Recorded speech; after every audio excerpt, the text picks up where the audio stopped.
Si tu es intéressé par la prise de notes, je pense que cette vidéo va vraiment t'intéresser. Je vais te présenter Obsidian. C'est un outil de prise de notes qui est extrêmement avancé, qui te permet de mieux connecter les différentes notes entre elles afin d'avoir vraiment une relation entre les différentes notes que tu vas prendre et non plus avoir une note unique sur un thème unique. Mais là, du coup, tu vas pouvoir tout faire ressortir en même temps. Et c'est ça qui est super intéressant. Dans cette vidéo, je vais te présenter l'outil. Je commence dès maintenant. Quels sont les points intéressants de celui-ci? C'est avant tout que l'outil est basé sur le fait que tu peux enregistrer tes notes directement en local. Donc, dès que tu prends une note, automatiquement, ce qui se passe, c'est qu'elle s'enregistre sur un dossier que tu as prévu à l'avance.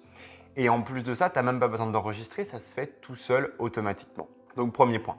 Le deuxième, c'est que tu as une prise de notes sous le format Markdown. C'est quelque chose qui est comme hyper simple à prendre en main. Tu n'as que ton clavier pour t'aider à me faire la mise en forme et tu n'as pas besoin de sélectionner, d'aller ensuite dans Word par exemple où tu vas pouvoir prendre un titre, cliquer dessus. Automatiquement, en fait, tu le prépares via juste ton clavier. Donc ça, c'est génial. J'aurai d'autres vidéos sur comment fonctionne le Markdown, donc t'inquiète pas. En plus, ce qui est intéressant, c'est que cet outil-là, il est fait par des devs. Donc évidemment, un outil, généralement, ça fait par des devs. Tu vas me dire oui, mais il est fait par des devs pour des devs et aussi pour des gens qui n'ont pas forcément des connaissances en développement. En fait, ce qui se passe, c'est que vu que c'est un code qui est dit en open source, où tout le monde a accès, eh bien, il est possible d'aller rajouter des plugins, des extensions de logiciels qui te permettent ensuite de mettre en place une fonctionnalité qui n'a peut-être pas nativement sur l'ordinateur. Par exemple, tu peux mettre en place dessus des mind maps. Voilà, tu peux mettre en place des mind maps. Ça, c'est pas un souci, tu peux le faire. Tu as plein de fonctionnalités. Je crois qu'il y a plus de 1000 plugins externes à l'heure où je te parle avec des fonctionnalités toutes différentes. Donc, c'est génial, c'est très complet. Et ça, il y a très peu de logiciels actuellement qui te permettent de faire ça. Je pense notamment en Notion. Notion, c'est un logiciel propriétaire où tu as un abonnement tous les mois à payer. Alors qu'en plus, ce qui est intéressant avec Obsidian, c'est que c'est un logiciel qui est gratuit. Tu n'as pas à payer. Et je pense que vraiment l'intérêt numéro 1 de Obsidian, c'est avant tout les liens que tu peux faire entre les différentes notes et du coup, la visualisation graphique. Ça veut dire quoi? Ça veut dire que lorsque tu crées une note, tu vas voir un point et si tu as une deuxième note, tu vas voir un lien entre les deux notes. Et donc, quand tu as beaucoup de notes, tu peux voir l'ensemble des liens.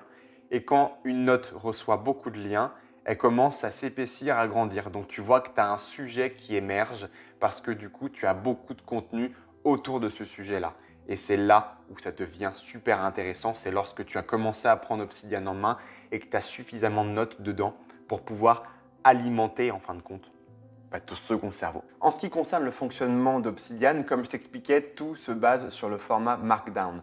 En gros, lorsque tu commences à prendre un petit peu en main ton clavier, eh bien, tu te rends compte que ta souris, tu l'utilises beaucoup moins. Si tu es aussi comme moi dans le fait de pouvoir améliorer tes performances et tes capacités, plus tu utilises ton clavier, moins tu utilises ta souris et plus tu gagnes du temps. Et donc, en utilisant le format Markdown via Obsidian, eh bien, tu peux un peu court-circuiter Word. Tu n'as plus besoin d'utiliser autant ta souris et tu peux clairement aller à l'essentiel sans perdre de temps. Et tu verras que c'est quand même quelque chose de très simple. Par exemple, je te donne un exemple concret, eh bien, tu peux utiliser les dièses, ou connus sous le nom de hashtag, pour faire tes titres. Un dièse va faire un titre de niveau 1. Deux dièses va faire un titre de niveau 2, etc. jusqu'à un titre de niveau 6. Tu peux faire des liens, tu peux faire la mise en gras, tout est super simple, tout est super facile, d'accord? Donc voilà, tout fonctionne sur le format Markdown. En plus de ça, tu verras que tu as toute une arborescence sur le côté pour pouvoir trier tes dossiers, trier tes notes et pouvoir le faire de la façon dont tu as envie d'utiliser la chose. Et ça, c'est aussi très pratique. C'est quelque chose que tu n'as pas forcément, par exemple, avec un outil comme Word ou même, je ne sais pas, Notion. Mais personnellement, Notion, je ne l'utilise pas du tout. Alors pourquoi justement cet outil est mieux que la concurrence? Pourquoi est-ce que j'utilise Obsidian et pas un autre outil? Alors il faut savoir, juste avant que je réponde à cette question-là, j'utilise deux outils de prise de notes qui sont à mon sens complémentaires. Parce que Obsidian va prendre toutes les notes qui sont dites evergreen, qui ne se périment pas dans le temps, alors que moi, je vais d'abord avoir un premier logiciel qui servira de filtre, qui me sert à prendre toutes mes notes un petit peu instantanées, toutes mes idées, tout ce que je vais penser, toutes mes captures d'informations, par exemple sur une vidéo YouTube, sur un livre. Maintenant que tu sais ça, il faut se dire que Obsidian, pourquoi est-ce que c'est un outil super intéressant pour cette fonctionnalité-là de stocker les notes à long terme? c'est justement pour cette visualisation graphique et les liens. C'est vraiment à mon sens l'intérêt numéro 1. L'intérêt numéro 2, ça va être tous les plugins externes qui te permettent d'avoir un outil extrêmement complet et très malléable en fin de compte, où tu peux vraiment mettre les applications qui te servent et enlever ce qui ne te sert pas. Maintenant, pour qui est fait Obsidian? Et c'est ça qui est très intéressant, c'est qu'en fin de compte, Obsidian, il est fait pour tous ceux qui aiment le savoir et qui veulent garder le savoir sur du long terme. En gros, comme je t'expliquais, c'est vraiment un second cerveau. C'est comme un disque dur que tu peux prendre, enlever de ta tête et pouvoir remettre presque dedans. C'est super pratique. Et du coup, tous ceux qui ont un intérêt à utiliser du savoir dans leur vie, quelle que soit la raison, vont pouvoir bénéficier d'Obsidian.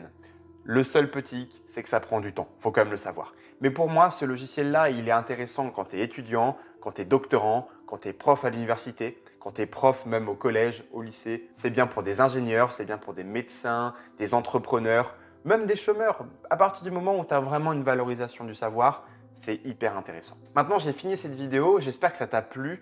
Sache vraiment que cet outil-là te sera utile pour mettre en place la méthode Zettelkasten qui te permet justement de pouvoir connecter toutes les notes les unes entre les autres, d'avoir quelque chose de fluide qui te permette de stocker tout ton savoir à un endroit.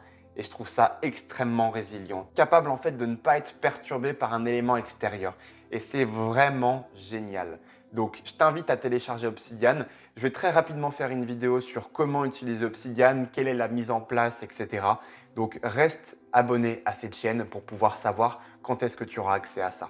En attendant, n'hésite pas, juste en dessous, je t'ai préparé un lien avec mes 9 techniques et hacks de productivité et d'organisation. Tu cliques sur le lien, tu rentres ta meilleure adresse email et je t'envoie tout ça. Voilà, c'est super simple, c'est assez rapide et j'espère que ça te plaira. À bientôt, ciao!